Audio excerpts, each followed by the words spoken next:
बंद हो जाए जब सब दरवाजे, नया रास्ता दिखाते हैं गुरु। सिर्फ किताबी ज्ञान नहीं, जीवन जीना सिखाते हैं गुरु। नमस्कार दोस्तों, मैं गुरु संस्कार चैनल से रचना सिंह आप सभी लोगों का बहुत बहुत स्वागत करती हूँ और आ गई हूँ आप लोगों के सामने फिर से एक छोटी सी कहानी लेकर। आज की हमारी कहानी एक ऐसे गुरु और शिष्य की कहानी है कि जहाँ पर जब गुरु का शिक्षा देने का समय आया तो उन्होंने मात्र 64 दिनों में 64 कलाएं अपने शिष्य को सिखा दी। जिन्होंने अपने ज्ञान का सारा भंडार अपने शिष्य को बिना ये सोचे समझे दे दिया कि कहीं आगे जाकर मेरा ये शिष्य मुझसे ज्यादा गुणी और ज्ञानी ना हो जाए। जिन्होंने गुरुओं के गुरु को ज्ञान दिया और जब इस शिष्य का गुरु दक्षिणा देने का समय आया तो यही शिष्य अपनी गुरु माता के आदेश का पालन करते हुए यमलोक तक जा पहुंचा। जी हाँ दोस्तों, आज मैं बात करूंगी भगवान श्री कृष्ण और उनके गुरु ऋषि सांदीपन जी की। ये बात उस समय की है जब भगवान श्री कृष्ण सांदीपन जी के उज्जैन नगरी स्थित आश्रम में शिक्षा ले रहे थे। शिक्षा समाप्त होने के बाद श्री कृष्ण सांदीपन जी के पास जाते हैं और उनसे कहते हैं कि गुरुजी, अभी तक आपने मुझे बहुत कुछ दिया है, अब मैं आपको गुरु दक्षिणा के तौर पर कुछ देना चाहता हूँ और ये मेरा वचन है कि जब तक मैं गुरु दक्षिणा दे नहीं दूंगा मैं इस आश्रम से नहीं जाऊंगा।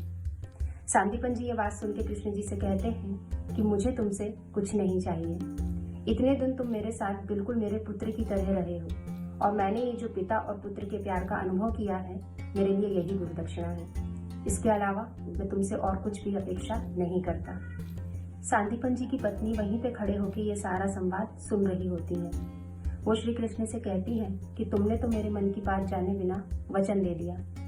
अगर मैं तुम्हें बता दूं कि मेरे मन में क्या चल रहा है तो तुम उस बात को कभी पूर्ण नहीं कर सकोगे और इस तरीके से ये जो तुम्हारा दिया हुआ वचन है ये तो असत्य हो जाएगा। तब श्री कृष्ण उनसे कहते हैं कि माता, मुझे बताने का कष्ट करें कि आप क्या चाहती हैं। मैं हर संभव कोशिश करूंगा कि मैं आपकी इच्छा को पूर्ण कर सकूं। तब वो कहती है कि तुम्हारी तरह हमारा भी एक पुनर्दत्त नाम का पुत्र था। एक बार वो समुद्र किनारे स्नान करने गया था तो समुद्र में रहने वाले शंखासुर नाम के राक्षस ने उसे खींचा और खा लिया।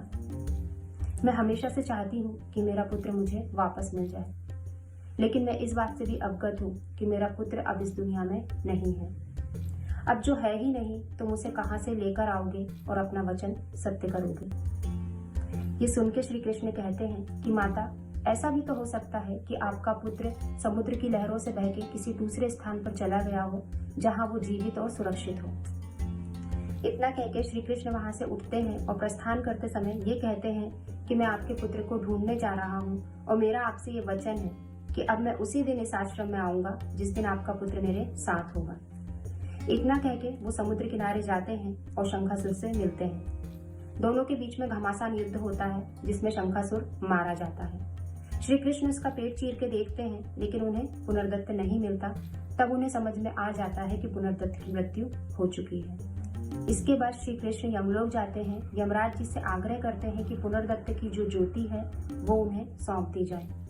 आदेश का पालन करते हुए यमराज उन्हें वो ज्योति दे देते हैं। श्री कृष्ण पुनर्दत्त को जीवित करते हैं, आश्रम जाते हैं और गुरु माता को उनका पुत्र सौंप देते हैं और इस तरीके से वो अपना वचन पूर्ण करते हैं। तो दोस्तों, ये थी हमारी आज की कहानी। उम्मीद करते हैं ये कहानी आपको अच्छी लगी होगी और यदि आपने हमारे चैनल को अभी तक सब्सक्राइब नहीं किया है तो प्लीज जल्दी से कर लीजिए। बेल आइकन पे भी प्रेस कर दीजिए ताकि आपको हमारे आने वाले सारे वीडियोस के नोटिफिकेशन मिलते रहेंगे। चलिए अब आप लोगों से लेती हूँ विदा। मिलेंगे एक नई वीडियो में एक नई कहानी के साथ।